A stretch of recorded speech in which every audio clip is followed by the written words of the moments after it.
Right. Prop 40 says equal triangles which are on equal bases and on the same side are also in the same parallels. So I have my diagram here, and I kind of already started writing the proof. It's because I started making this video and then I realized that I sort of skipped over something I had intended to say that's a little bit different from the book that I have. Right, so I'll just say everything again. So the idea, first of all, is that we're assuming that we have two triangles, ABC and DEF, where the bases are the same. So BC equals EF.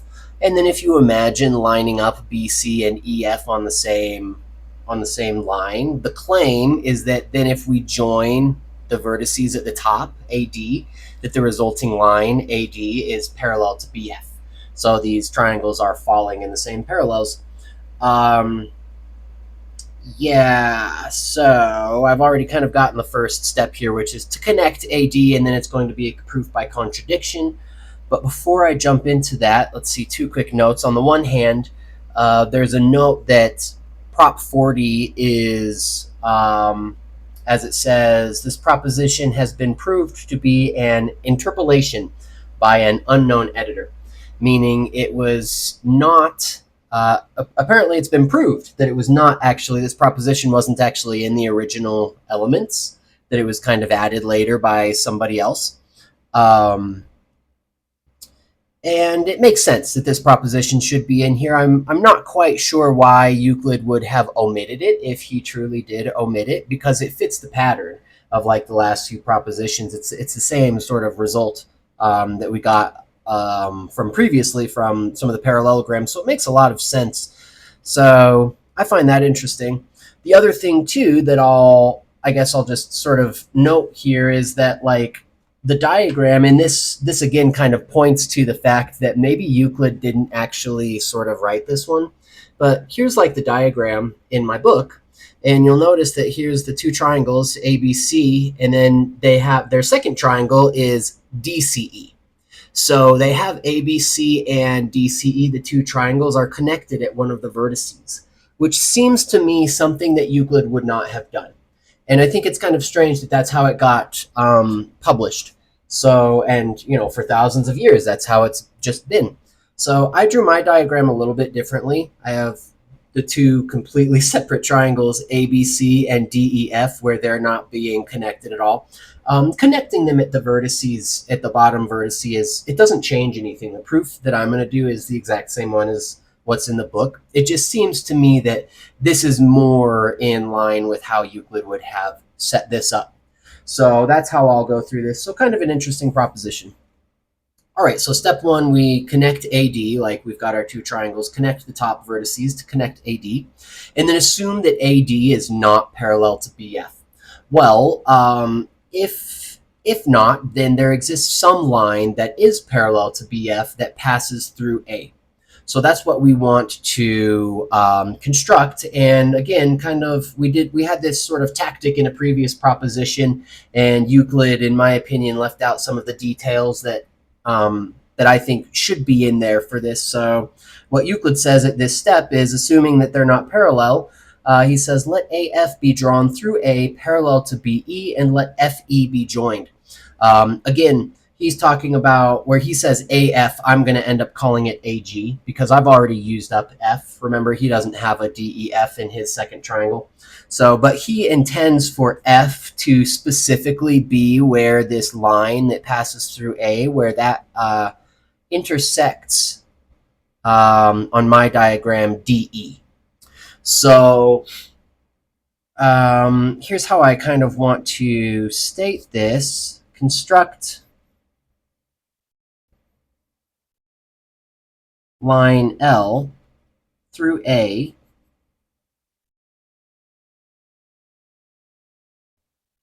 I'll say parallel to BF, and then I'll say let G be the intersection of L with DE. And I'm not going to do two diagrams. So previously we did this tactic. I can't remember which proposition it was. It was like the last one or two or three. we did this same thing. And there really are two different ways. Like this line, I'm going to assume that this point G is falling like right here on the kind of inside of this larger quadrilateral. But it's also possible that this point G might come out over here. So if that was the case, just to take care of that case, I would say something like here, extend ED if necessary.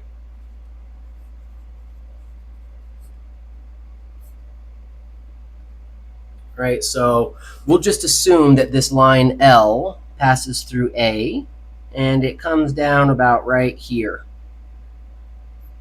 So I'll make it dashed, just to not clutter things up too much. And we'll say this point right here is G, right?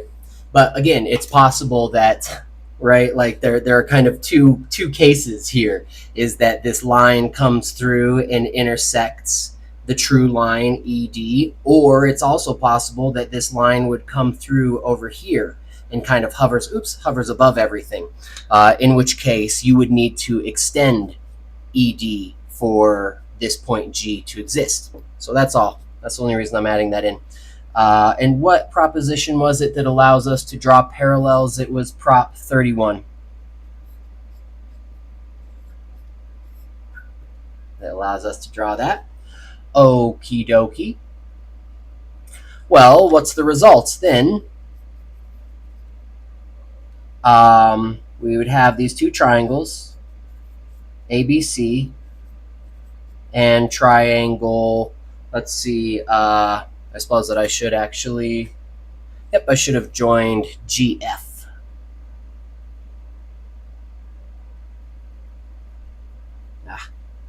I put my G on the wrong side. That's unfortunate. I forgot. And I probably should have put that in here. Join GF for the sake of completeness. It's too late now. This is my second time through this video. We're not going back. All right, so we've got triangles ABC and GEF.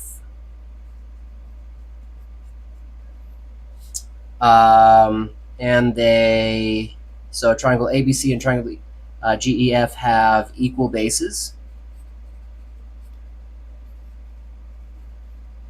Since we're given BC equals EF, that's in the hypothesis, and fall between the same parallels.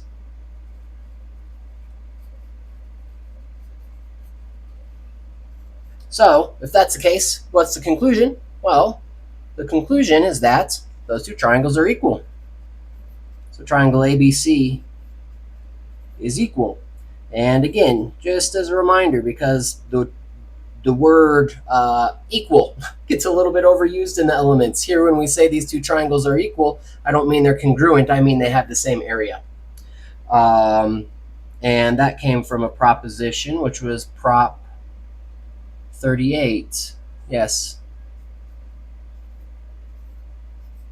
Equal bases between the same parallels means that the two triangles themselves are equal. And of course, you probably can see the contradiction now, and Euclid jumps straight to the contradiction. He says, but the triangle ABC is equal to the triangle DCE. Therefore, the triangle DCE is also equal to GEF. Let's see, I guess for me it should have been DEF, sorry. I'll try to keep it straight. So the triangle ABC is equal to DEF, which means that triangle DEF is equal to triangle GEF. The greater to the less, which is impossible. That's his contradiction.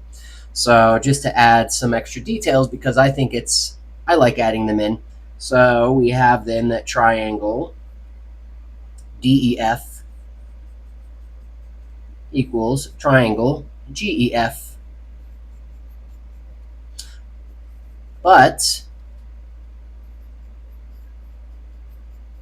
triangle DEF is equal to triangle GEF plus triangle DGF, right? The big triangle is equal to the sum of the two smaller triangles. And that's the contradiction, is because now we're saying GEF is also equal to GEF plus something else. So, and that doesn't make any sense. And you get this exact same contradiction, by the way, in the other case where this parallel line falls out here. It's just that it would be the other way around, that DEF would be the inner triangle within GEF. So it's the exact same contradiction. So we'll just say a contradiction.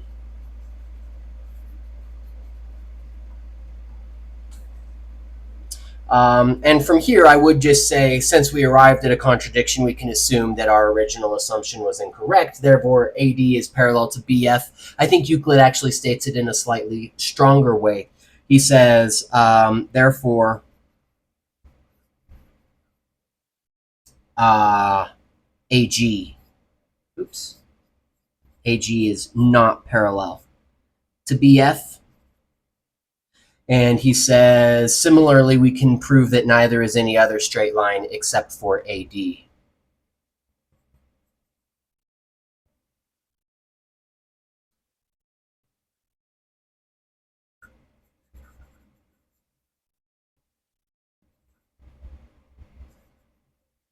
Except for AD.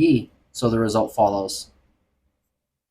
Therefore, that's one of my favorite words to wrap up a proof. Therefore, AD parallel to BF.